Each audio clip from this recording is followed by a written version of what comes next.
नमस्कार, मी शामराव मोकाशी. सर्व rickshaw taxi चालकांनी हा व्हिडिओ पूर्ण ऐकायचा आणि सर्वांना शेअर करायचा.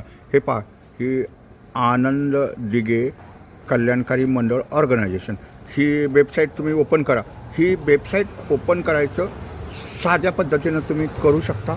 तुम्ही गुगलवरून जरी बोलला, गुगल ओपन करा आणि गुगलवरनं जरी तुम्ही बोलला तर ही वेबसाईट तुम्हाला चालू होते.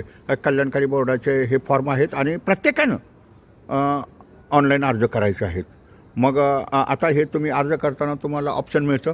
तुम्हाला ती साईट खोलल्या दिसेल की 300 रुपये 500 रुपये ही फी भरायची. आता कुठली फी भरायची नाही, हे मात्र लक्षात ठेवायचं आहे प्रत्येकानं.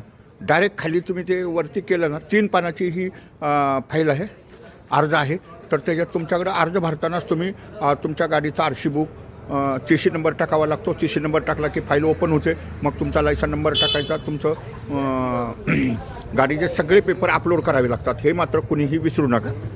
गाडीचे सगळे पेपर अपलोड करायचं आहे, परमिट करायचं आहे, तुमचं पॅन कार्ड, आधार कार्ड, लायसन हे अपलोड करायचं असतं. TC नंबर टाकला की तुमचा RTOचा डाटा त्याच्यात येतो.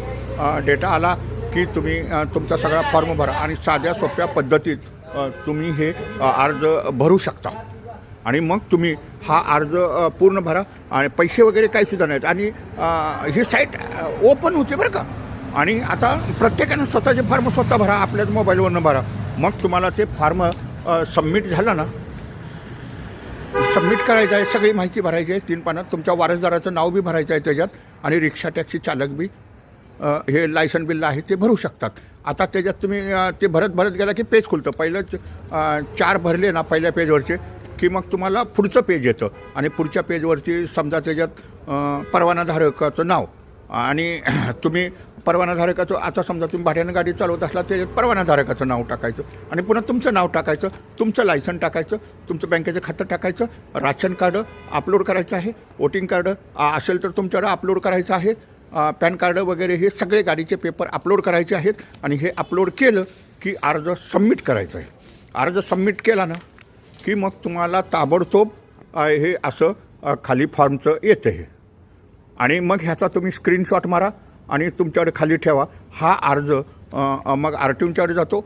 म्हणजे तुमच्या अर्जाची स्थिती काय आहे ही तुम्हाला पाहता येते. आणि मग महिन्यात, 1.5 महिन्यात, 2 महिन्यात तो अर्ज मंत्रालयात जातो चेकिंग करून आणि मग तुम्हाला मंजुरी मिळते. मंजुरी मिळली की तुमच्या मोबाईलमध्ये QR कोड येतो आणि मग तुम्ही 500 आणि 300 रुपये फी भरायची आहे. धन्यवाद. हा व्हिडिओ शेअर करा. रिक्षा टॅक्सी चालकांनी कल्याणकारी बोर्डाचे अर्ज भरा. साधी सोपी पद्धत. धन्यवाद.